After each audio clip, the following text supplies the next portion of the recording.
আসসালামু আলাইকুম ওয়া রাহমাতুল্লাহি ওয়া বারাকাতুহু। আলহামদুলিল্লাহি রাব্বিল আলামিন। আসসালাতু ওয়াসসালামু আলা রাসূলিহি মুহাম্মাদিন ওয়া আলা আলিহি ওয়া আসহাবিহি আজমাইন, আম্মা বাদ। ফাআউযু বিল্লাহি মিনাশ শাইতানির রাজিম। বিসমিল্লাহির রহমানির রহিম। সম্মানিত দর্শক শ্রোতা, আমরা আজকে আলোচনা করব ফিলিস্তিনের ইতিহাস এবং মুসলিম উম্মাহর করণীয়। বিষয়টি আমরা ধারাবাহিকভাবে আলোচনা করব ইনশাআল্লাহ। ফিলিস্তিনের ভূমিতে মানব উদ্ভবের সূচনা লগ্ন থেকে ফিলিস্তিনের ভূমিতে খোদাই কর্মে যে সন্ধান পাওয়া গেছে তার বয়স হচ্ছে 1.5 মিলিয়ন বছর। অর্থাৎ ফিলিস্তিন ইতিহাসটা অনেকটা লম্বা, দীর্ঘ। আর ফিলিস্তিন ওই সময়ে ছিল যে সময়টিকে বলা হয় প্রস্তর যুগ। আর প্রস্তর যুগে 4টা পর্যায় ছিল, তবে অনেক ঐতিহাসিকগণ প্রস্তর যুগকে 3টি পর্যায়ে বিভক্ত করেছেন। প্রস্তর যুগের প্রথম পর্যায়টা হচ্ছে প্রাচীন প্রস্তর যুগ। এই সময়টার ব্যক্তিকাল হলো 25 লক্ষ বছর পূর্ব থেকে খ্রিস্টপূর্বাব্দ 10,000 বছর পর্যন্ত। এই সময় মানুষ স্থায়ীভাবে বসবাস করে না, মানুষ ছিল যাযাবর, আর জীবিকার জন্য তারা শিকার এবং খাদ্য সংগ্রহ করত। এরপরে আসে মধ্যপ্রস্তর যুগ। মধ্যপ্রস্তর যুগের ব্যক্তিকাল হচ্ছে খ্রিস্টপূর্ব 10,000 বছর থেকে 8,000 বছর পর্যন্ত। এই সময়েও মানুষ যাযাবরের মতো ঘুরে বেড়াতো, স্থায়ী বসবাস করে না। তবে এখানে আংশিক কৃষির উদ্ভব ঘটে এবং তারা খাদ্য শিকার করত এবং সংগ্রহ করত। তবে এই মধ্যপ্রস্তর যুগেই ফিলিস্তিনের ভূমিতে কিন্তু কৃষিকাজের উদ্ভব ঘটে। এরপরে আসে নব্যপ্রস্তর যুগ। নব্যপ্রস্তর যুগের ব্যক্তিকাল হচ্ছে খ্রিস্টপূর্ব 8,000 থেকে 3,000 পর্যন্ত। এই সময়ে মানুষ স্থায়ীভাবে বসবাস করে, অর্থাৎ মানুষ এখানে স্থায়ীভাবে কৃষিকাজের উদ্ভাবনা করে, স্থায়ীভাবে বসবাস করে। এরপরে আসে পিতলের যুগ, যাকে আমরা কপার স্টোন এজ বলি। এই সময়ের ব্যক্তিকাল ছিল খ্রিস্টপূর্ব 3,000 থেকে 1200 পর্যন্ত। এ সময়ে তামা আবিষ্কার করা হয় এবং বিভিন্ন যন্ত্রপাতি আবিষ্কার করা হয়। এই সংক্ষিপ্ত বিভাজন থেকে আমরা যেটা দেখতে পাই যে পৃথিবীর সূচনালগ্ন থেকে ফিলিস্তিনের ভূমিতে সব কিছুই ছিল। এই ভূমির উর্বরতা ছিল, এই ভূমির বরকত ছিল, যে কথাটা আল্লাহ পাক সূরা কুরআনুল কারীমের সূরা আম্বিয়ার 71 নম্বর আয়াতে বলেছেন যে আমি তাকে আর লূতকে উদ্ধার করে সেই ভূমিতে নিয়ে গেলাম যেখানে আমি সমগ্র বিশ্ববাসীর জন্য বরকত রেখেছি।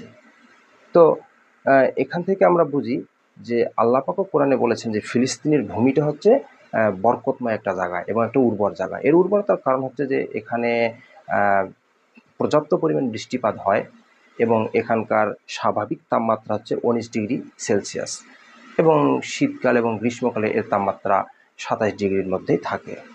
আর পৃথিবীর প্রথম নগরী স্থাপিত হয় ওই ফিলিস্তিনিতে, যেটাকে আমরা জেরিকো বলি, আর আরবিতে এর নাম আছে আরিহা। এরপরে যে বিষয়টা আমরা জানবো সেটা হচ্ছে যে ফিলিস্তিনির মাটিতে প্রথম কারা বসতি স্থাপন করে। কেননা ইহুদিরা দাবি করতেছে যে তারাই ফিলিস্তিনির প্রথম বাসিন্দা এবং তারাই ফিলিস্তিনিতে প্রথম বসতি স্থাপন করে এবং তারা বিভিন্ন প্রপাগন্ডা চালাচ্ছে বিষয়টা নিয়ে। অনেকে আবার এই বিষয়টি বিশ্বাস করতে শুরু করেছে। তবে আমরা দেখি যে প্রত্নতাত্ত্বিক বিদ্যায় আমরা দেখি যে বেবিলনীয় এবং ফেরাউনীয় আমলের যে নথিপত্রগুলো আছে ফিলিস্তিনের অভ্যন্তরে কিছু গুহা এবং উপাসনালয় পাওয়া গেছে। এই গুহা এবং উপাসনালয়গুলো তদন্ত করে দেখা গেছে যে এগুলি হচ্ছে এই ফিলিস্তিন ভূমিতে সর্বপ্রথম প্রবেশ করে কেনানীরা। আর এই কেনানীরা হচ্ছে আরবের লোক এবং এরা পৌত্তলিক, এদের কোনো ধর্ম ছিল না, এরা না ছিল মুসলিম, না ছিল ইহুদি, এদের সাথে আমাদের কোনো সম্পর্ক নেই। তবে আমরা এটা প্রমাণ করার জন্য কথাটা বললাম যে ইহুদিরা দাবি করতেছে যে তারাই হচ্ছে ফিলিস্তিনের প্রথম বাসিন্দা। এই কথাটা আমরা মিথ্যা প্রমাণ করার জন্য আমরা এই কথাটা বললাম যে কেনানীরা হচ্ছে ফিলিস্তিনের প্রথম বাসিন্দা। তারা ফিলিস্তিনিতে অন্ততপক্ষে 200-রও অধিক নগরী গোড়াপত্তন করেন। তার মধ্যে উল্লেখযোগ্য ছিল নাবলুস, বায়সান, বেথেলহাম ইত্যাদি।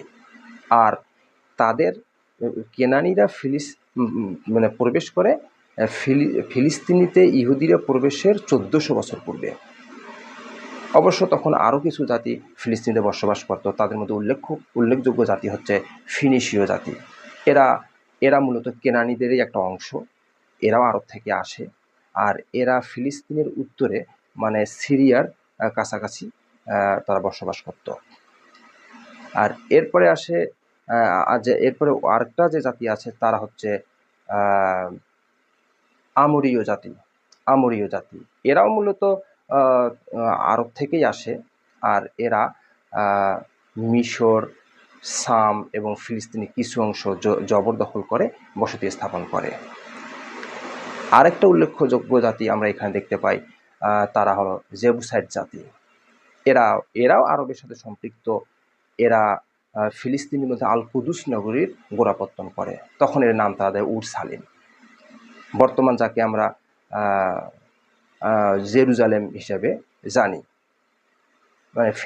মানে ইহুদিরা যেটাকে জেরুজালেম বলে, এই নগরীরও গোড়াপত্তন করেছে জেবুসাইট জাতি। এখানে আরেকটা উল্লেখযোগ্য জাতি হচ্ছে পলেস্টীয় জাতি। এই জাতির আছে ভূমধ্যসাগরের ক্রিট দ্বীপ থেকে। তারা প্রথমে মিশরে আক্রমণ চালায়, কিন্তু মিশরের রাজা তৃতীয় রামসেস তাদেরকে প্রতিহত করে দেয়। তখন তারা বাধ্য হয়ে ফিলিস্তিনিতে প্রবেশ করে এবং তারা এই পলেস্টীয় জাতিরে ফিলিস্তিনির নাম দেয় ফিলিস্তিন। তো এই সংক্ষিপ্ত আলোচনা থেকে আমরা বুঝতে পারলাম যে ফিলিস্তিনির ইতিহাসটা অনেকটা লম্বা এবং ফিলিস্তিন হচ্ছে একটা বরকতময় ভূমি। আর এই ফিলিস্তিনিতে পৃথিবীর প্রথম নগরী স্থাপিত হয়েছে। আর ফিলিস্তিনি প্রথম বাসিন্দা হচ্ছে কেনানিরা, ইহুদিরা নয়।